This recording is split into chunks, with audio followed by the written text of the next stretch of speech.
বাংলাদেশের অর্থনীতি কি এক গভীর অনিশ্চয়তার মধ্যে প্রবেশ করছে? রাজনৈতিক অস্থিরতা, বিনিয়োগে স্থবিরতা, আইন শৃঙ্খলার অবনতি এবং নীতিগত অনিশ্চয়তা সব মিলে যেন স্থবির হয়ে পড়েছে দেশের অর্থনৈতিক প্রবাহ। প্রশ্ন জাগে, এই স্থবিরতা ভাঙবে কবে, আর ততদিনে আমরা কি হারাচ্ছি? 2025-26 অর্থবছরের শুরুটা হয়তো অনেকের কাছে ছিল আশাব্যঞ্জক, কিন্তু বাস্তবতা বলছে ভিন্ন কথা। বিশ্বব্যাংক, এডিবি ও দেশের অভ্যন্তরীণ অর্থনৈতিক বিশ্লেষকরা বলছেন, নির্বাচনের সময়সূচি অনির্ধারিত থাকা এবং রাজনৈতিক দলগুলোর মধ্যে দ্বন্দ্বপূর্ণ অবস্থান বড় বাধা হয়ে দাঁড়িয়েছে অর্থনৈতিক গতি ফেরাতে। ব্যবসায়ীদের প্রধান সংগঠনগুলো স্পষ্ট ভাষায় বলেছে, এই অনিশ্চয়তার মধ্যে কেউ বড় বিনিয়োগে যাবে না।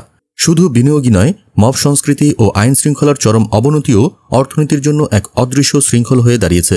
এনবিআর কর্মকর্তাদের ধর্মঘট, পোর্টে অবরোধ, ভ্যাট কর্মকর্তাদের নিরাপত্তাহীনতা এসব এখন ব্যবসায়িক পরিবেশকে প্রশ্নবিদ্ধ করে তুলেছে।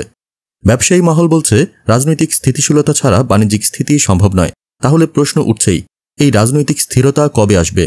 অন্যদিকে সরকার বাজেটে কিছু ইতিবাচক পদক্ষেপ নিলেও বিনিয়োগকারীরা তাৎক্ষণিকভাবে সাড়া দিচ্ছেন না। বৈদেশিক ঋণ নির্ভরতা বাড়ছে, বিশেষ করে চীনের কাছ থেকে সুদ হ্রাসের আলোচনা চলছে। কিন্তু প্রশ্ন হচ্ছে, আমরা কি আবার এক নতুন ঋণচক্রে আটকে যাচ্ছি, অথবা এই অর্থনীতিকে কি শুধুই বাইরের সহায়তার উপর ভরসা করে টিকিয়ে রাখা সম্ভব? দেশের ভেতরে উচ্চ মূল্যস্ফীতি এখনও নিয়ন্ত্রণে আসেনি। প্রান্তিক মানুষের আয় ও ব্যয়ের ফারাক দিন দিন বাড়ছে। কৃষি থেকে পোশাক খাত প্রায় সবখানি এক ধরনের সংশয় কাজ করছে। ব্যাংক খাতে খেলাপি ঋণ ও রিজার্ভ সংকট নতুন চাপ তৈরি করছে। তাহলে কিভাবে ফিরবে আস্থা? সবার চোখ এখন রাজনৈতিক দলগুলোর দিকে। তারা কি একটা যৌথ সিদ্ধান্তে পৌঁছাতে পারবে? জাতীয় ঐক্যমত্য কমিশনের আলোচনা কি কোনো ফল দেবে, নাকি এই অনিশ্চয়তা আরও দীর্ঘায়িত হবে? এই অনিশ্চয়তার শেষ কোথায়? অর্থনীতি কি নতুন গতি পাবে, নাকি আমাদের প্রস্তুতি না থাকায় আরও গভীর বিপর্যয়ের দিকে এগিয়ে যাচ্ছি আমরা? আপনারা দেখছিলেন প্রতিদিন সকাল।